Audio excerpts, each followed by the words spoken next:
ఒక గ్లాసు మిగిలిన అన్నం,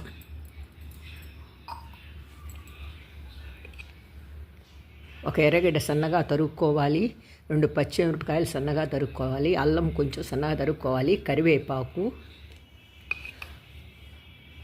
కొంచెం జీలకర్ర, ఎర్రగడ్డల్ని అన్ని తరిగినవి పిండిలో వేశాను. 1.5 గ్లాసు ముడి బియ్యం పిండి, కొంచెం మైదా, తగినంత ఉప్పు, గట్టిగా వడల పిండి కలుపుకున్నట్టు కలుపుకోవాలి.